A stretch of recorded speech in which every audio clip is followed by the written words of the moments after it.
സ്ത്രീകളുടെ പദവിയെക്കുറിച്ച് പറയാനാണ്. ശൈശവ വിവാഹവും സതി അനുഷ്ഠാനവും രാജ്യത്തിന്റെ പല ഭാഗത്തും നിലനിന്നിരുന്നു. 17-ാം നൂറ്റാണ്ടിൽ ഇന്ത്യ സന്ദർശിച്ച ഫ്രഞ്ച് സഞ്ചാരിയായ ഫ്രാങ്കോയിസ് ബർണിയർ സതി അനുഷ്ഠാനം നേരിൽ കണ്ടതായി പറയുന്നുണ്ട്. പുനർവിവാഹത്തിന് നിയന്ത്രണങ്ങൾ ഉണ്ടായിരുന്നു. പെൺകുട്ടികൾ ചെറുപ്രായത്തിൽ തന്നെ വിവാഹിതരാകുന്നതിനാൽ അവർക്ക് വിദ്യാഭ്യാസത്തിനുള്ള അവസരം ലഭിച്ചിരുന്നില്ല. കാർഷികേതര മേഖലകളിലെ സ്ത്രീകളുടെ പങ്ക് പ്രധാനപ്പെട്ടതായിരുന്നു. വിത്ത് വിതയ്ക്കുന്നത് മുതൽ കൊയ്യുന്നത് വരെയുള്ള ഓരോ ഘട്ടത്തിലും അവർ പങ്കാളികളായി. നൂൽനൂൽപ്പ്, മൺപാത്ര നിർമ്മാണം, വസ്ത്രാലങ്കാരം എന്നീ രംഗങ്ങളിലും അവർ പ്രവർത്തിച്ചു. ഉന്നത രാഷ്ട്രീയ സാമൂഹിക പദവി അലങ്കരിച്ച നിരവധി സ്ത്രീകൾ അക്കാലത്തുണ്ടായിരുന്നു. സുൽത്താന റസിയയും മുഗൾ ചക്രവർത്തിയായിരുന്ന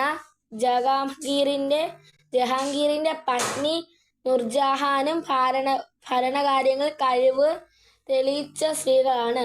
ഹുമയൂണിന്റെ സഹോദരി ഗുൽബദാൻ ബീഗം, ഷാജഹാന്റെ മകളായ ജഹനാര, ശിവജിയുടെ മാതാവായ ജീജാഭായ് എന്നിവർ വിവിധ പദവികൾ വഹിച്ചവരായിരുന്നു. ഇനി ഞാൻ പറയാൻ പോകുന്നത് അടിമ സമ്പ്രദായത്തെക്കുറിച്ചാണ്.